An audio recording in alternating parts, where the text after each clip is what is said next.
আসসালামু আলাইকুম। ওয়ালাইকুম আসসালাম রাহমাতুল্লাহ। পোষা প্রাণী হিসেবে কুকুর রাখা নিষেধ কেন? বোন প্রশ্ন করলেন পোষা প্রাণী হিসেবে কুকুর রাখা নিষেধ কেন।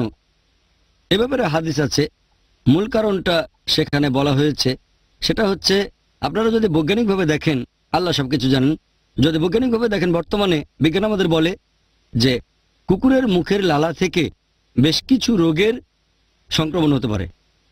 যেমন ধরেন একটা ভয়ঙ্কর রোগ র্যাবিস, বাংলায় বলে জলাতঙ্ক, আর এই রোগটা সংক্রমিত হতে পারে। সেজন্য এরকম হাদিস আছে, যদি একটা কুকুর কোনো পাত্র চেটে ফেলে তাহলে 3 বার পরিষ্কার করো কাদা দিয়ে। এখনকার বিজ্ঞান বলে কাদা ব্যবহার করলে র্যাবিসের জীবাণু ধ্বংস হতে পারে, সাবান দিয়ে ধুলে সেটা আবার থেকে যেতে পারে।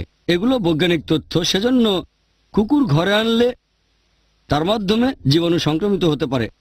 আপনি পাহারা দেওয়ার জন্য কুকুর রাখতে পারেন বাড়ির বাইরে, ইসলাম অনুমতি দিয়েছে। বাড়ির বাইরে রাখতে পারেন শিকারী কুকুর, যদি জঙ্গলে যান শিকার করতে, আর কুকুরকে যখন আদর করবেন হাত বুলাবেন শুধু মাথায়, কারণ সেখানে তার জিভ পৌঁছাতে পারে না, শরীরের অন্যান্য জায়গায় জিভ দিয়ে চাটতে পারে। আশা করি উত্তরটা পেয়েছেন।